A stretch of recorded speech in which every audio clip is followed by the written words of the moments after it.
نابێ وابزانین ڕۆژە لە ڕۆژان کۆمەڵگەیەک دروستە بە کافری لێ نابێ یا کۆمەڵگەیەک ئەبێ مسلمانی لێ نابێ مەرج نییە ئەشێ کافران طبعا زاڵن و زۆرن و هێشتا ئیسلام بەو شوێنە نەگەیشتووە بەڵام لە من ناو میلەتانی ئێمە شتێکی سروشتێکە مسلمان هەیە و کافری شەیە چونکە خوای گەورە فەرمە ولو شاء الله ولو يشاء الله لانتصر منهم ولكن ليبلو بعضكم ببعض ئەگەر خوای گەورە بیویستایە ئێوەی مسلمانی سەرخست بەسەر ئەوانە بەڵام ئەوێ ئیمتیحانتان کاپی هەر یەکەتان بەویتر تاقیەکاتەوە ئەتەصبرون بۆی بزانین ناخۆ سەبرەگرنیان وجعلنا بعضكم لبعض فتنة أتصبرون وكان ربك بصيرا هەروەها خوای گەورە فەرمێ ئێمە هەندێکی ئێوەمان هەر کردووە بەمایی تاقیکردنەوەی ئەوانی تر تاقیکردنەوەی ئیمان و سەبر و وجودی ئەوی ترا خۆ بە ئارامن ئێوە سەبرەگرن بێگومان خواکەی تۆش بینەرە لە حەدیثی قودسی هاتووە کە ئیمامی مسلم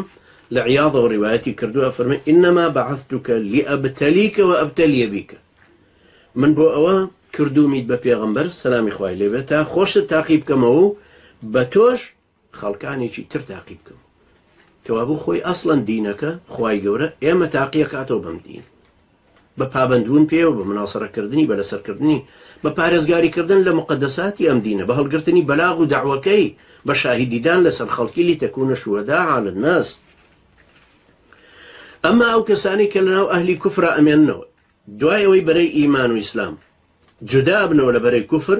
دارالئیسلامێک دروست دەبێ ئەهلی مسلمانێتی ئەهلی ئیسلامەتی نابێت لە شوێنی خۆیان بمێنەوە هیجرەتەکە نەکەن هەروەکو خوای گەورە زەمی ئەو کەسانەی کرد کە لە خارجی مەدینەن و لە ژێر دەسەڵاتی ئەهلی کوفران جا لە مەکە مابوو بنەوە یا ئەعراب بوو بن یا لە قەبائیلی ترە خۆیان مەڵاس دابێ یا لەوێ مابنەوە إن الذين توفاهم الملائكة ظالمي أنفسهم قالوا فيما كنتم قالوا كنا مستضعفين في الأرض قالوا ألم تكن أرض الله واسعة فتهاجروا فيها فأولئك مأواهم جهنم وساءت مصير ئەمانەی کە ئەم بەلاغ و دینیان پێگەیشت بوو مەدینە دارالئیسلام بوو بەڵام لە مەکە مابوونەوە باشە ئێوە بۆچی هیجرەتتان نەکرد بۆ ئەوێ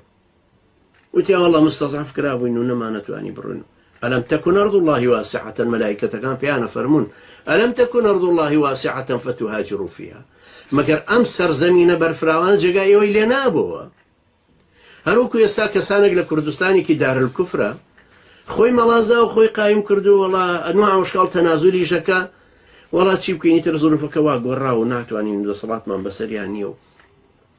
بەڵام آخر خۆ خوای گەورە فەرمێ ئەلەم تەکون ئەرض الله واسعة فتهاجروا فيها ئەوم قەسر و قسوورەت کردوتەوە لە کوردستانە باشە ناتوانانی بێی لە تورکیا